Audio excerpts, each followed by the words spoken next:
Insecure GUI application exploit by improper access control বা insecure graphical application misuse করার মাধ্যমে সিস্টেমের অ্যাডমিনিস্ট্রেটর কন্ট্রোল নিয়ে নেওয়া।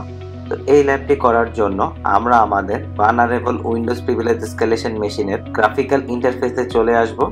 আপনাদের বোঝার সুবিধার্থে আমি টার্মিনাল ওপেন করে আমি কোন ইউজারে লগইন আছি তা দেখাচ্ছি। তাই টার্মিনাল থেকে টাইপ করব who am I, then Windows operating সিস্টেমের ইনস্টল করা সকল অ্যাপ্লিকেশন সম্পর্কে জানতে টাস্ক ম্যানেজার ওপেন করব এবং ডিটেলস সেকশনে আসলে দেখতে পাচ্ছেন এখানে ইনস্টল করা ইউজড এবং আনইউজড সকল অ্যাপ্লিকেশনের স্ট্যাটাস এখানে শো করছে। লক্ষ্য করুন এখানে mspaint.exe নামের একটি অ্যাপ্লিকেশন আছে যা রানিং অবস্থায় আছে।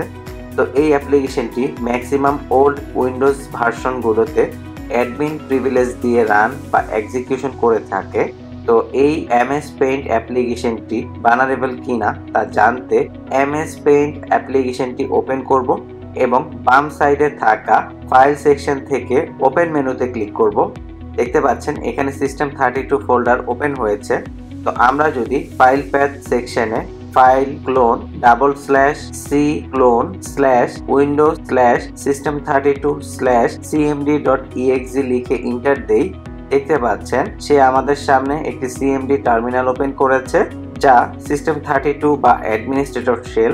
তো এইভাবে একজন অ্যাটাকার উইন্ডোজ সিস্টেমের ইনসিকিউর গ্রাফিক্যাল অ্যাপ্লিকেশনকে মিসইউজ করার মাধ্যমে সিস্টেমের অ্যাডমিনিস্ট্রেটর কন্ট্রোল নিয়ে নেয়।